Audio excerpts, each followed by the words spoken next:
నమస్తే, welcome to India next TV. ఆంధ్రప్రదేశ్లో కూటమిలో లీడ్ రోల్ పోషిస్తోంది, ఎన్డీఏలో కీలక భాగస్వామి అని తన భుజాలు తానే చరుచుకొని చెప్పుకున్న జనసేన ఇవాళ క్రాస్ రోడ్స్లో నుంచింది.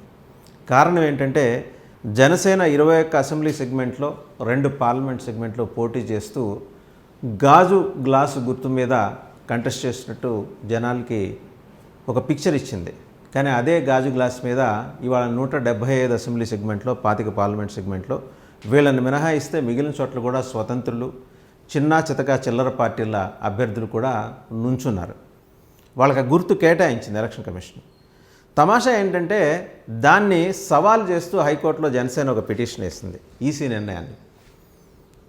అనుబంధ పిటిషన్ను ఇదే రోజు టీడీపీ కూడా వేసింది. ఈ తెలివి ఎప్పుడు ఉండాలి? ఫ్రీ సింబల్గా ఉన్నప్పుడు జనసేనకి ఇది కేటాయించే అవకాశం ఉన్నప్పుడు ఇది మరెవరికి కేటాయించొద్దని చెప్పేసి ఎలక్షన్ కమిషన్ ఒక నిర్ణయం తీసుకోక మునుపే ఒక దరఖాస్తు చేసుకోవాలి. ఎందుకు చేసుకోలేదు జనసేన? బీజేపీకి ఈ విషయం తెలియదా? ఎలక్షన్ కమిషన్ రూల్స్ చాలా స్ట్రింజెంట్గా ఉంటాయి. వన్స్ ఆ నిబంధనలు అమల్లోకి వచ్చిన తర్వాత when they are in vogue, కోర్టులు కూడా ఇంటర్వ్యూన్ కావు. ఇలాంటి fundamental point 8th class 9th class చదివే పిల్లాడని చెప్తాడు. మరి జనసేన అగ్రనాయకత్వానికి ఎందుకు తెలియలా? కూటమిలో మిగిలిన భాగస్వామ్య పక్షాలు లీడ్ రోల్ తీసుకొని ప్రపంచానికి దిశానిర్దేశం చేసే చంద్రబాబు నాయుడు గారు మరి ఆయనైనా చెప్పాలి కదా పవన్ కళ్యాణ్కి, లేదా బీజేపీ అయినా చెప్పాలి కదా. వాళ్ళు చెప్పలేదా? చెప్పినా ఆయన నిర్లక్ష్యం చేశారా? అగ్రనాయకత్వం ఎందుకని దీని మీద ఉదాసీన వైఖరి అవలంబించింది, ఉపేక్షించింది? మరి ఇందులో చాలా సందేహాలు, చాలా కోణాలు తెర మీదకి వస్తున్నాయి. ఇప్పుడు ఆ 21 అసెంబ్లీ సెగ్మెంట్లు, బీజేపీ పోటీ చేసే 10 అసెంబ్లీ సెగ్మెంట్లు 31 మినహాయిస్తే 144 చోట్ల దగ్గర 46 అసెంబ్లీ సెగ్మెంట్లో ఇండిపెండెంట్ క్యాండిడేట్స్కి, ఇలాగే చిన్న చితక పార్టీలకి ఎన్నికలప్పుడు మాత్రమే పుట్టుకొచ్చే పార్టీలకు కూడా గుర్తు కేటాయించారు. ఎందుకు కేటాయిస్తారంటే అది డిస్క్రిషన్, రిటర్నింగ్ ఆఫీసర్ డిస్క్రిషన్ మీద ఆధారపడి ఉంటుంది. ఒకళ్ళే అభ్యర్థిస్తే వాళ్ళకి కేటాయిస్తారు. ఒకళ్ళకి మించి ఇద్దరు లేదా ఇద్దరికి మించి ఇంకెంతమంది అయినా అభ్యర్థిస్తే లాటరీ తీస్తారు. ఆ లాటరీలో ఎవరికి వస్తే వాళ్ళకి. ఉదాహరణకి జగ్గంపేట అసెంబ్లీ నియోజకవర్గం ఉంది. అక్కడ పాఠంశెట్టి సూర్యచంద్రరావు గారు జనసేనకి పాపులర్ లీడర్. ఆయనకే టికెట్ వస్తుందనుకున్నారు, ఇవ్వలేదు. ఈ కూటమిలో ఉన్న చిక్కుల దృష్ట్యా ఆయన రెబల్ క్యాండిడేట్గా నామినేషన్ వేశారు. డ్రాలో ఆయనకే ఇప్పుడు గుర్తొచ్చింది. జనసేన అక్కడ కంటెస్ట్ చేయట్లేదు, టీడీపీ కంటెస్ట్ చేస్తుంది. మరి టీడీపీకి ఓటేయాలా, గాజు గ్లాసు గుర్తు తెచ్చుకున్న పాఠంశెట్టి సూర్యచంద్రరావుకి ఓటేయాలి? ఈ మీమాంస ఉంటుంది. కొట్టిపారేయచ్చు కూటమి దీన్ని. లేదు మేము అన్ని చోట్ల మేము సెన్సిటైజ్ చేసుకోగలము అని. బట్ అది అన్ని చోట్ల సాధ్యం కాదు.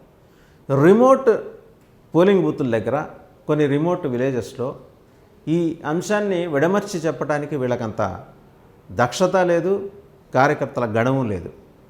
పోలింగ్ బూతుల స్థాయిలో బూత్ కమిటీలే లేని పార్టీలు జనాన్ని ఏం సెన్సిటైజ్ చేస్తాయి? ఇదేదో సినికల్గా చెప్పటం కాదు, ప్రాక్టికల్గా ఆలోచించి చూస్తే కనిపిస్తున్న పరిస్థితి. పోనీ చెబుతుంది అనే భరోసా టీడీపీ నుంచి వస్తుందా? దాని పుట్టుక దగ్గర నుంచి ఇప్పటివరకు ఏ పార్టీతో జతకట్టిన పార్టీలు బతికి బట్టగట్టిన పరిస్థితి అయితే ఇంతవరకు కనపడలా ఆంధ్రప్రదేశ్లో. టీడీపీది అలాంటి ఘనమైన చరిత్ర. సో అటువంటి పార్టీ నుంచి జనసేన ఈ అంశంలో మద్దతు ఎలా తెచ్చుకోగలదు? Ruled out. బీజేపీ దగ్గరకు వద్దాం. బీజేపీ కూడా 10 అసెంబ్లీ సెగ్మెంట్లు, అలాగే మిగిలిన 2-3 పార్లమెంట్ సెగ్మెంట్లో 6 పార్లమెంట్ సెగ్మెంట్లో పోటీ చేస్తుంది. 6 పార్లమెంట్ సెగ్మెంట్లో కూడా ఒక్కళ్ళంటే ఒక్కళ్ళే బీజేపీలో పుట్టి పెరిగి 3 దశాబ్దాలుగా ఆ పార్టీని నమ్ముకున్న శ్రీనివాస్ వర్మ, ఆయన నర్సాపురం నుంచి కంటెస్ట్ చేస్తున్నారు. మిగిలిన 5 పారాచూట్స్, టీడీపీ నుంచి డంప్ అయిన వాళ్ళు.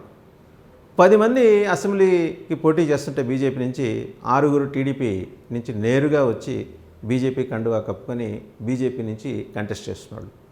వాళ్ళ నుంచి సపోర్ట్ ఎలా వస్తుంది? జనసేన నుంచి పోటీ చేస్తున్న 21 మందిలో 11 మంది పారాచూట్స్ టీడీపీ నుంచి వచ్చిన వాళ్ళు. చంద్రబాబు చాలా జాగ్రత్తలు తీసుకున్నారు. ఒకవేళ తనకు కావలసిన కనీస మెజారిటీ 88కి ఎక్కడైనా తగ్గితే తాను గెలిపించుకునే 11 మంది జనసేన అభ్యర్థులు, తాను గెలిపించుకునే 6 బీజేపీ అభ్యర్థులు, వీళ్ళని తీసుకొని ఏకంగా గవర్నమెంట్ ఫామ్ చేస్తారు.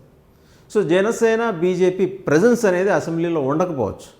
ఇదంతా హైపోథెటికల్, సినికల్గా ఆలోచించే వాళ్ళు ఇలాంటి ఆలోచనలు చేస్తారనే వాళ్ళు కూడా లేకపోలేదు. వాళ్ళ మాటను కూడా గౌరవిద్దాం కాసేపు. హైపోథెటికలే, కానీ రేపు పొద్దున వీళ్ళ మనుగడ అసెంబ్లీలో చంద్రబాబు గారు ఏం చెబితే దానికి డూడు బసవన్లా తలూపడమే తప్పించి పెద్దగా వీళ్ళు ఇంపాక్ట్ క్రియేట్ చేయగలరు అనే దానికి ఏం లేదు. రెండోది, ఉమ్మడి మేనిఫెస్టోలో దాని సంగతి తర్వాత వద్దాం. కాకపోతే ఒకే ఒక అంశం ఇక్కడ ప్రస్తావన చేద్దాం. బీజేపీ ఎక్కడా కనపడలా. ఉమ్మడి మేనిఫెస్టో ఈరోజు రిలీజ్ చేశారు. బీజేపీ ఎక్కడా కూడా బీజేపీ మార్క్ మేనిఫెస్టో అనేది మనకు కనపడలా. మరి దాని సంగతి ఏంటి? సరే, గాజు గ్లాస్ దగ్గరికే వద్దాం. ఈరోజు ఎలక్షన్ కమిషన్ తీసుకున్న నిర్ణయాన్ని సుప్రీంకోర్టు కూడా ఇంతవరకు ఇటువంటి సందర్భాల్లో ఎలక్షన్ కమిషన్ తీసుకున్న నిర్ణయాలు సుప్రీంకోర్టు కూడా జోక్యం చేసుకున్న పరిస్థితులు ఎప్పుడూ లేవు స్వతంత్ర భారతదేశ చరిత్రలో. అంత స్ట్రింజెంట్ రూల్స్ ఉన్నప్పుడు ప్రధానమంత్రి కాదు, లేకపోతే దేశంలో ప్రభావశీల ముఖ్యమంత్రులు కావచ్చు, ఎవరైనా సరే, ఈరోజు ఉన్నది ఆపద్ధర్మ ప్రధానే, ఈరోజు 2 తెలుగు రాష్ట్రాల్లో ఉన్నది కూడా ఆపద్ధర్మ ముఖ్యమంత్రులే. ఆ మాటకు వస్తే ఈ ఈసీ రూల్స్ ఇన్వోగ్ ఉన్నంత వరకు అలాగే చెప్తారు. సో ప్రభుత్వాలు ప్రభావితం చేయలేవు, పాలకపక్షాలు ప్రభావితం చేయలేవు. దీని వెనకాల కుట్ర ఉంది అనే వాళ్ళకి మనం చెప్పగలిగిన సమాధానం అంటూ ఏం లేదు. ఈరోజు పూర్తిగా చేతులు కాలిపోయినాయి.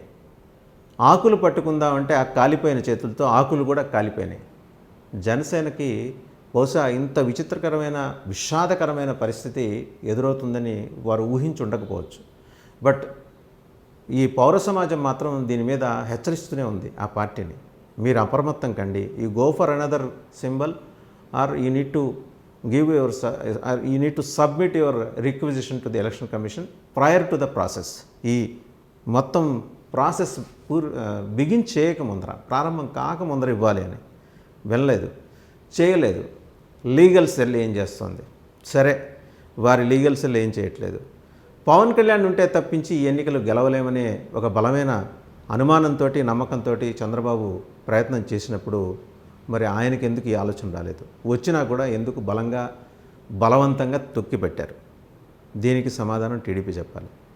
ఈరోజు ఏ గుర్తు లేని ఒక అనాథ పార్టీలా జనసేన ఆంధ్రప్రదేశ్ ఎన్నికల్లో నుంచుంటుందంటే మరి పవన్ కళ్యాణ్ లాంటి పవర్ స్టార్ తన నమ్ముకున్న జన సైనికులకి, తనను అభిమానించే వారికి ఏం సమాధానం చెప్తారు?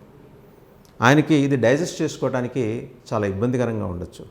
ఇదేమి సిల్వర్ స్క్రీన్ కాదు.